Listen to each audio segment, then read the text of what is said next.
Esta es la historia de un niño que se vio atrapado entre dos frentes. Una historia banal, como la que escribe la vida en nuestra sociedad. Una pequeña familia que se desintegra después de pocos años.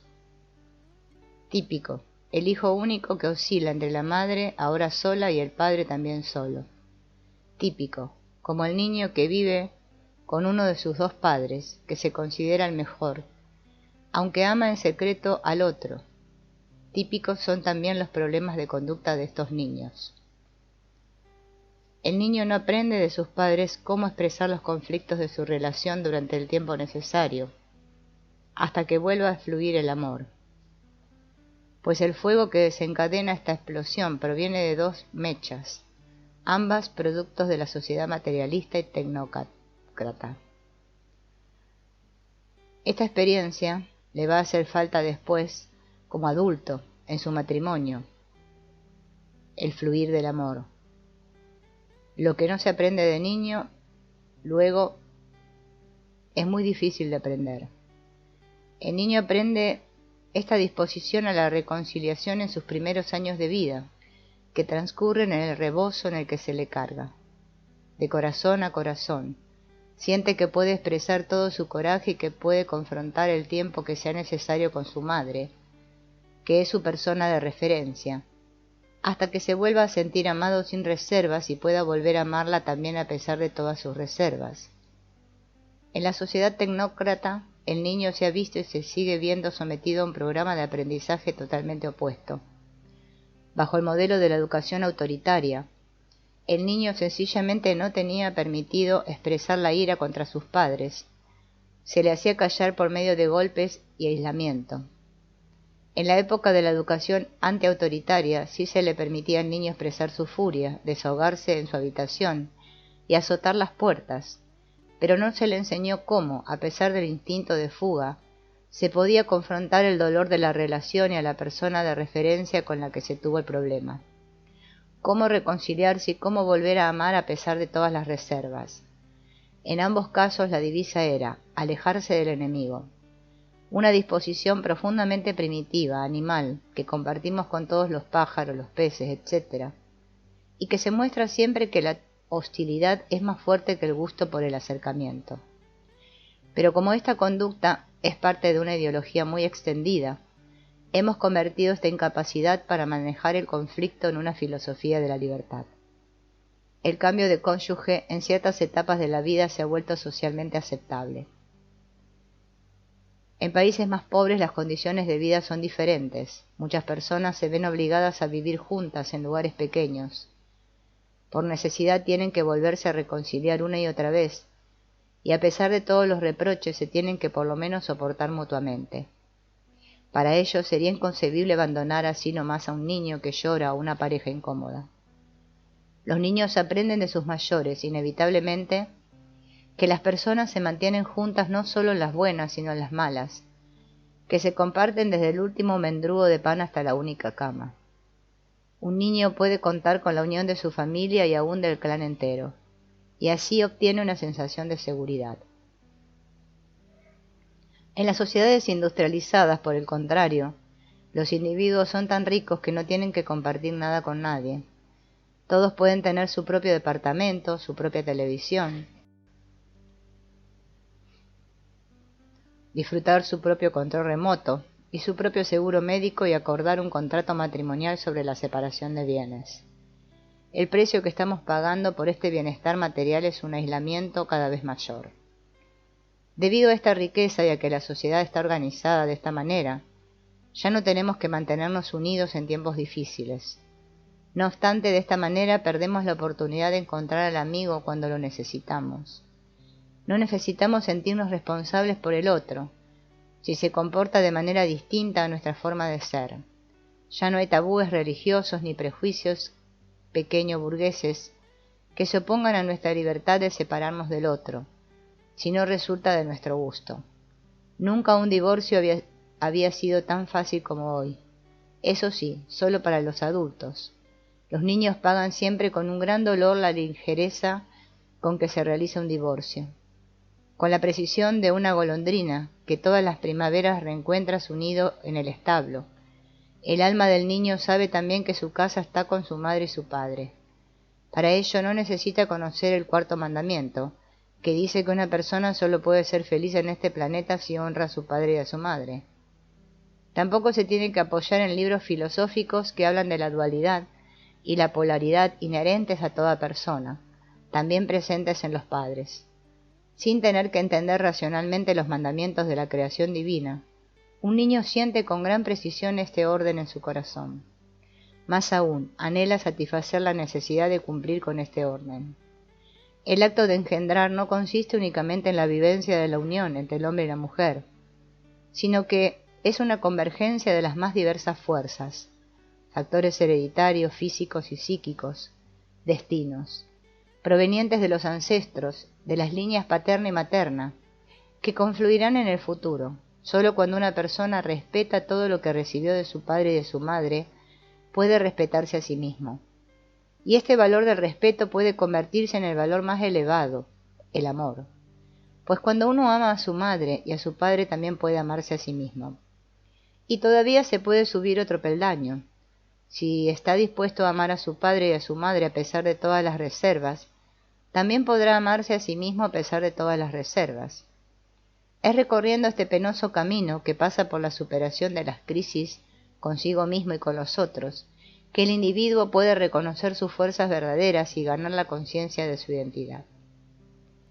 En una difícil situación de conflicto en la que uno de los padres decepcionado expulsa al otro de su corazón, al niño no le ocurre una desgracia terrible. Por fidelidad a uno de los dos, tendría que aliarse con él en contra del otro, pero también quiere serle fiel al otro y por eso se siente desgarrado. Sus desesperados intentos por arreglar las desvanecencias entre el padre y la madre fracasan estrepitosamente. El dolor ocasionado por el fracaso del amor y por la esperanza perdida de una familia feliz hace que los dos mayores giren en torno a su propio sufrimiento. Los dos buscan una justificación y combaten al otro, aprovechando toda oportunidad para explicarle al niño las diferencias entre lo bueno y lo malo, poniendo como ejemplo la conducta de mamá o papá. Rara vez los padres se ponen en el lugar del niño.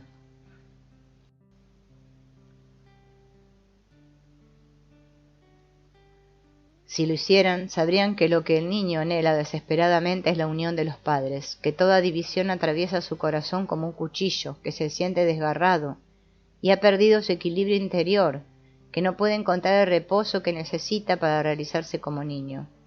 Con frecuencia, los niños también son usados como arma contra el otro, por ejemplo, diciendo: «¿Necesitas una bicicleta nueva? Pues pregúntale a tu padre. Él tiene dinero. Me debe todavía la manutención de 2 meses».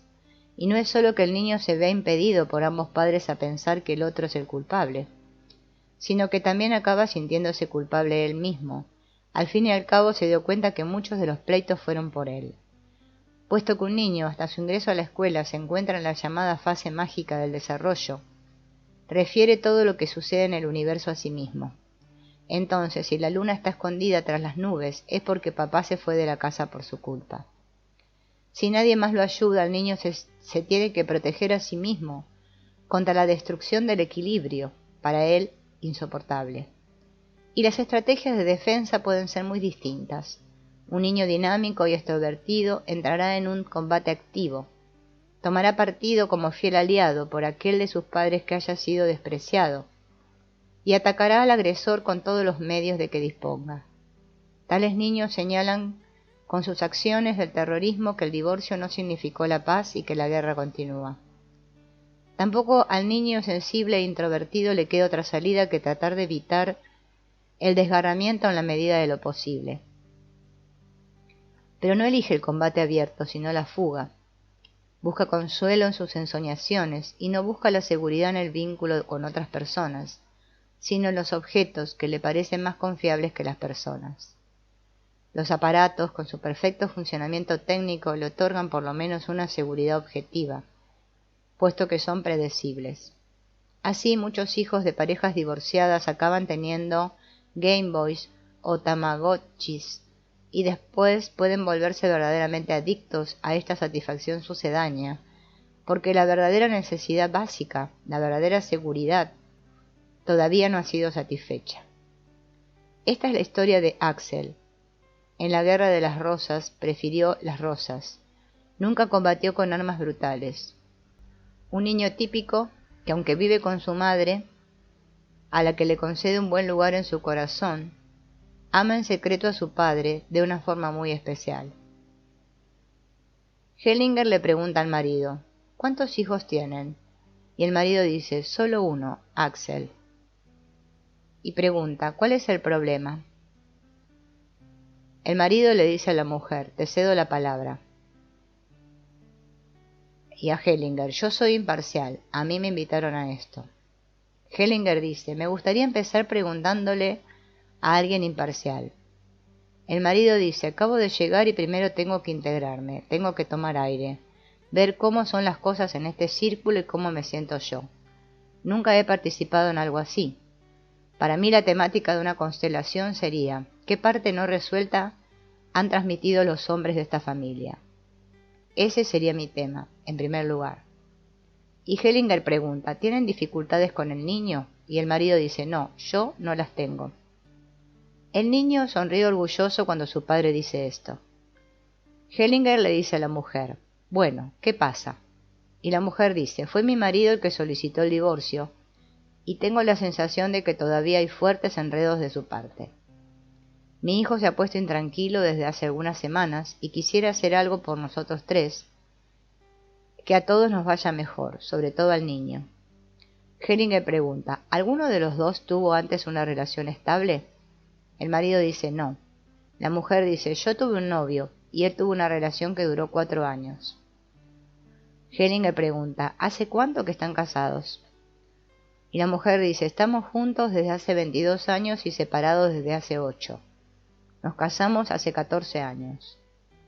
Hellinger le dice a la mujer, bueno, comienza tú con la constelación. Hellinger le dice al marido, ¿cambiarías algo? Y el marido dice, no, la dejo así por el momento.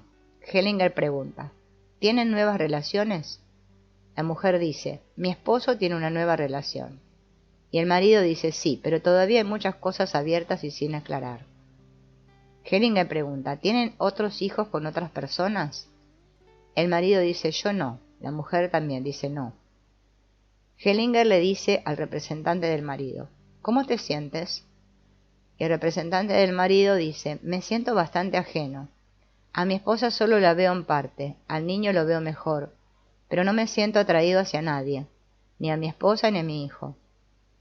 Hellinger pregunta, ¿cómo se siente la esposa? Y ella dice, me cuesta trabajo respirar, siento una estrechez en el pecho, me siento oprimida y casi no percibo a mi hijo y a mi esposo, algo me jala hacia el frente. Hellinger pregunta, ¿y cómo le va al hijo? Y el hijo dice, el corazón me está latiendo muy fuerte, pero era peor cuando estuve adelante y atrás de mi mamá, mientras estaban acomodando la constelación. Hellinger le dice a la mujer, ¿qué pasó en tu familia de origen? La mujer responde, mi papá perdió a su padre en la guerra. Se le consideró desaparecido, y comienza a llorar. Su madre murió en el bombardeo a Dresde, cuando mi padre tenía 10 años. Fue el único sobreviviente en el refugio antiaéreo. Perdió varios dedos de la mano derecha. En la familia de mi mamá murió una hermana menor suya, de sarampión, cuando tenía 1 año y medio. Hellinger le dice a la mujer, coloca también a tu padre. Y le dice la representante de la mujer, ¿qué cambió? ¿Cambió algo?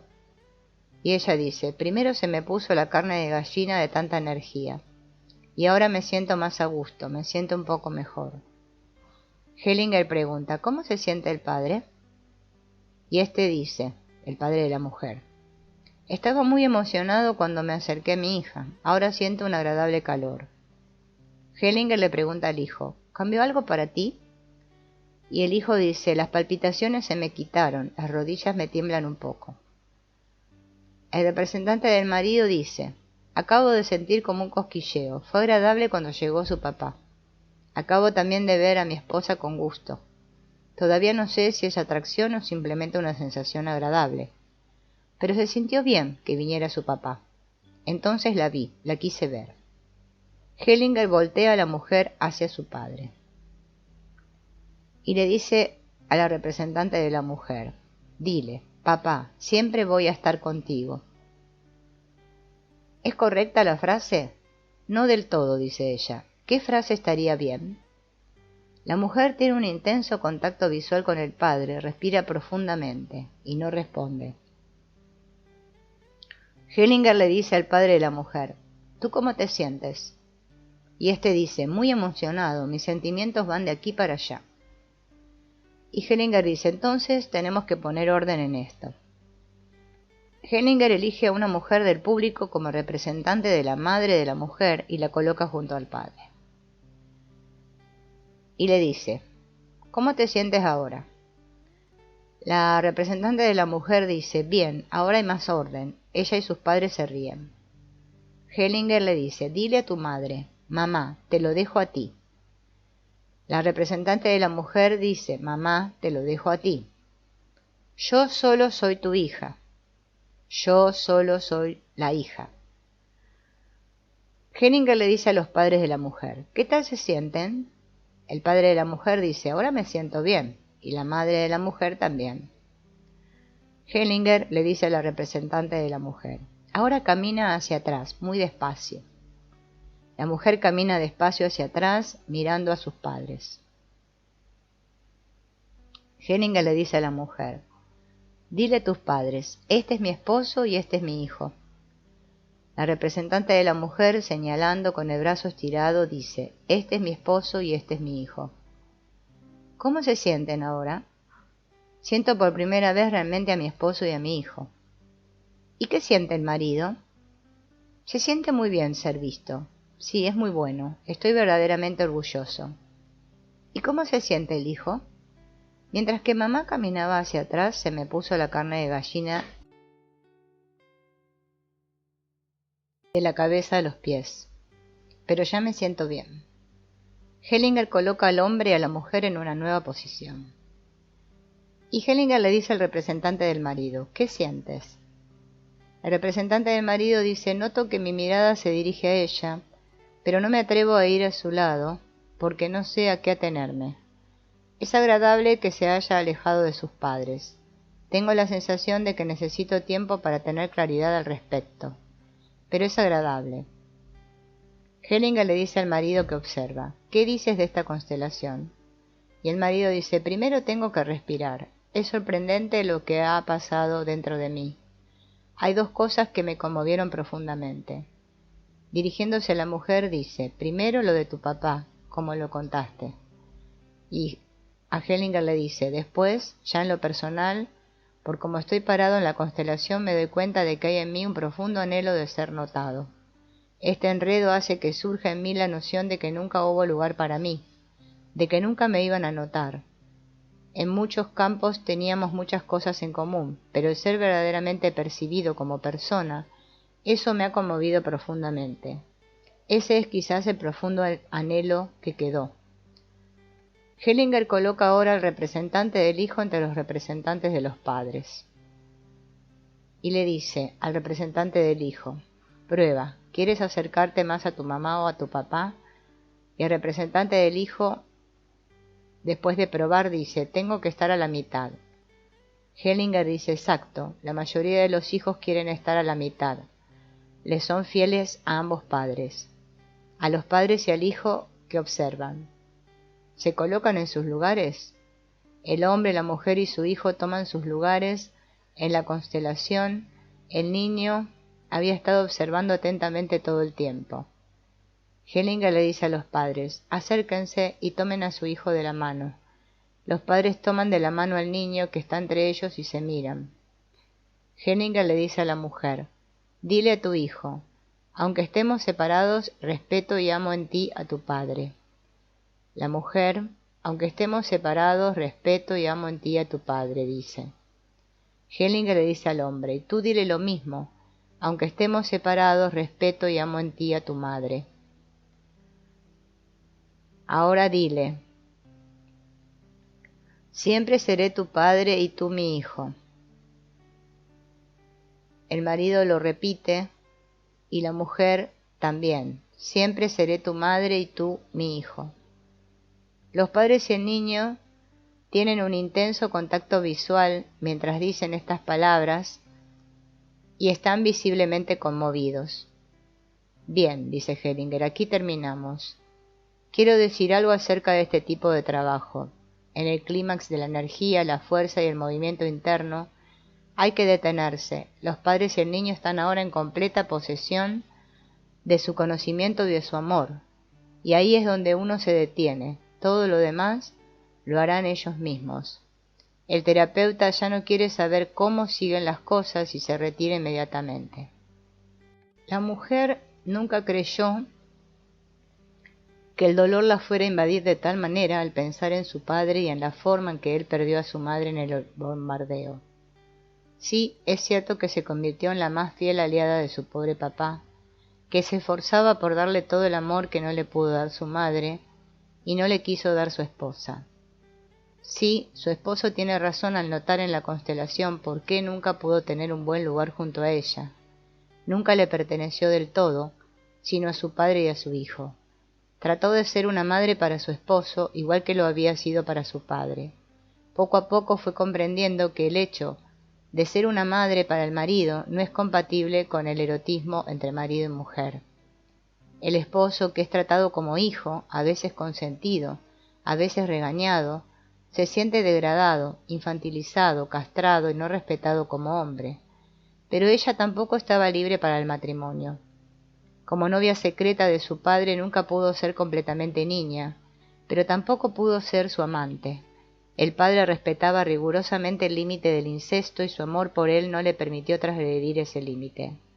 Fue como una delicada orquídea bajo un calpelo de cristal, que no era ni niña ni mujer, y la experiencia le enseñó de manera certera. En el triángulo familiar no hay armonía, solo una alianza secreta de dos en contra del tercero, que sin embargo los controla a los dos, una tensión permanente. Atrapada en el enredo de su propia familia, la mujer se equivocó. Ella pensó que así, como una vez había cerrado una alianza secreta con su padre en contra de su madre, ahora tenía una alianza secreta con su hijo en contra de su esposo. Pero la constelación mostró que las cosas eran diferentes. Axel estaba principalmente del lado de su papá, como en un parlamento en el que dos partidos débiles tuvieran que unirse para estar en equilibrio frente a un partido fuerte. Axel se pasó al bando de su padre. No era el niño pequeño insaciable dentro de él, sino la sustitución de su padre, la que lo conducía a la cama matrimonial, al lugar de su padre. No se trataba de una regresión a una etapa anterior del desarrollo infantil de la personalidad, sino de fidelidad en un plano adulto. Cuando Axel ocupa el lugar en la cama de su padre para que ningún otro hombre lo ocupe, cuando preocupa una y otra vez a su madre y concentra toda su atención para que no tenga libertad para atender a nadie más, cuando trata de empequeñecer a su madre con palabras despectivas, lo hace por su padre, aunque no lo esté imitando. No, su padre nunca se expresaría como macho. Él, en su correcta manera, agacharía la cabeza y se iría. Su hijo, por el contrario, demuestra cómo debe luchar un hombre por su dignidad para no perder su lugar junto a la mujer. Lo hace por su padre. Esto no se dijo en la constelación, pero bajo esta perspectiva, la conducta de Axel resultaba totalmente lógica. Como hijo fiel no podía hacer un mayor sacrificio por sus padres que renunciar a ser niño y vivir para los adultos. Las palabras «siempre seré tu padre y tú mi hijo», «respeto y amo en ti a tu madre» y «siempre seré tu madre y tú mi hijo», «respeto y amo en ti a tu padre», ofrecieron la solución definitiva. Le confirmaron al niño que su sacrificio no sería aceptado, porque los padres asumirían su responsabilidad como padres y le permitirían seguir siendo niño. Un niño que no tenía que apoyar a los otros, sino ser apoyado. Un niño que no tenía que estar al acecho, sino que podía confiar en lo que se le daba. Un niño que podía tomarlo todo y no tenía que dar nada para los adultos. Un niño que podía amar a sus dos padres. Inmediatamente después de la constelación, Axel abandonó sus vuelos nocturnos al nido, sin que se le tuviera que exhortar a ello o tratar con psicoterapia. Para él los días se volvieron más interesantes. Hasta entonces, llevarle la correspondencia a mamá había sido una cosa bastante aburrida. Con frecuencia eran solo folletos que tiraba a la basura. Las cartas del banco o de alguna institución eran inmediatamente reconocibles por la expresión indiferente o molesta en el rostro de mamá. Y así Axel inventó un juego de adivinanzas. Los sobres de Hacienda los reconocía él inmediatamente. Pero a esto se añadió una aventura totalmente nueva. Ahora, casi cada tercer día había una carta de papá. Para mamá, no para Axel. De vez en cuando, después de haber leído la carta, mamá le decía que papá lo había mandado saludar. Pero casi siempre solo sonreía y no decía una sola palabra. Una sonrisa similar apareció en su cara cuando, hace no mucho, al despedirse, papá lo abrazó. De alguna manera, pareció que lo abrazó por un tiempo demasiado largo. Fue raro, pero bonito.